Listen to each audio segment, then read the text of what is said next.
Ya benar. Aku kangen keluarga aku.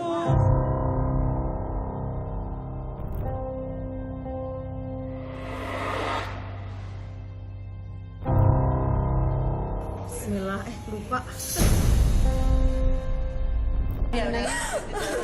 Semangat ya.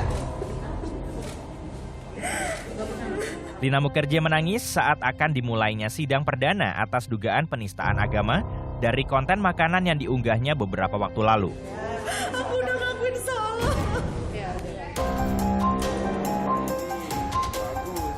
Di dalam sidang perdana ini, Lina tidak ditemani oleh seorang pun dari anggota keluarganya. Lina mengaku sangat ingin bertemu dengan ibunya yang jauh di Kalimantan. Karena waktu aku pertama kali kayak ditahan gitu kok belum sempet chat sih. Jadi kayak aku nangis terus tiap hari. Apa yang ini Ibu Mbak Lina sampaikan ke Ibu? Kangen ibuku.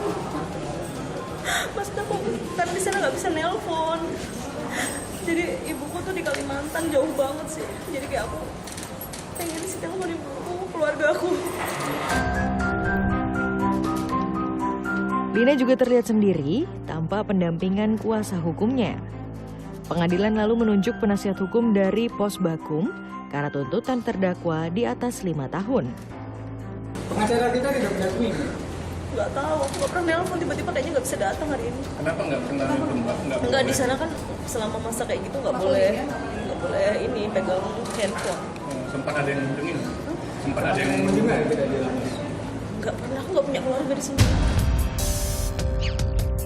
Tanggapan kita terdakwa, dia mengakui dan dia meminta maaf kepada masyarakat yang merasa dirugikan. Pengacara dia kan tidak ada dan saya ditunjuk dari Puspakum untuk mendampingi.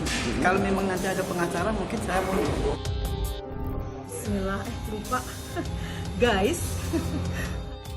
Sebelumnya, Lina Mukherjee didakwa pasal penistaan agama akibat kontennya yang diduga mengabaikan aturan agama.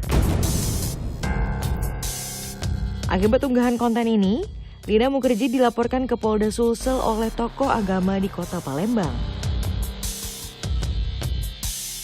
Karena aku penasaran banget sama yang namanya kriuk babi ya. Jadi hari ini rukun iman udah aku langgar.